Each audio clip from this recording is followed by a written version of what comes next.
Hello, my name is Amelia Day and I'm 17 years old. I have been a Georgia 4-H'er for the past 9 years. It is said that the stars cannot shine without the darkness, and this is my story of shining through the darkness. I was born into a strong 4-H family, and I've always loved hearing my family's 4-H stories. And although I really wanted the opportunity to tell my own, I wasn't sure that I would ever get the chance.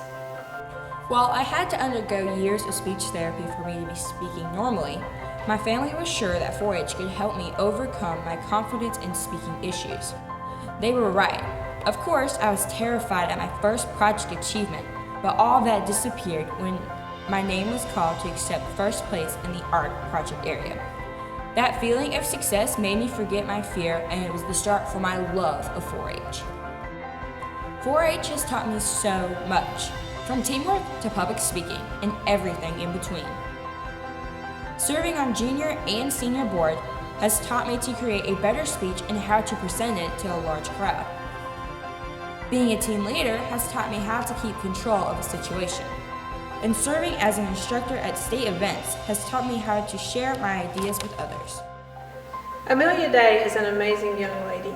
When I first met Amelia, she was 4 years old and was very shy. I later learned that Amelia had been dealing with speech problems.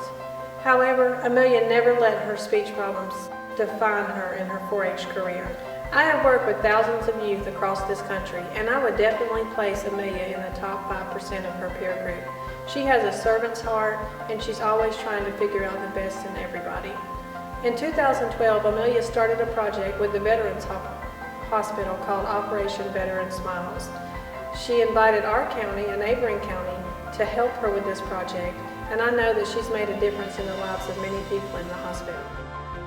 In 2012, I learned that over 35% of our military returning from wartime are disabled in some way. Many suffer from depression or worse. It saddened me to think of others being in a hospital without any sense of hope. And from that, Operation Veteran Smiles, or OVS, was born. In early 2012, my first delivery of 100 cards were handed out to the veterans at the VA hospital in Dublin, Georgia. Many of the veterans there were without anyone to encourage them, so their smiles were absolutely priceless. Then I learned that many veterans lacked hygiene items, so I decided to gather donations of whatever I could find to create care packages. OVS have received donations from 4-H clubs across Georgia and beyond. OVS has been hosted as a service project at our state 4-H events and has been featured on news and radio stations. Last year, I was rewarded a Youth Service America grant. With the almost $5,000 in donations that have been received so far, we have been able to deliver over 1,000 care packages and cards. I could have never accomplished any of this without the help of the hundreds of volunteers that have contributed almost 1,200 volunteer hours. And it has been worth every minute. On one trip to the hospital, I have made a delivery to a veteran in a wheelchair. He started crying and took my hand and said thank you.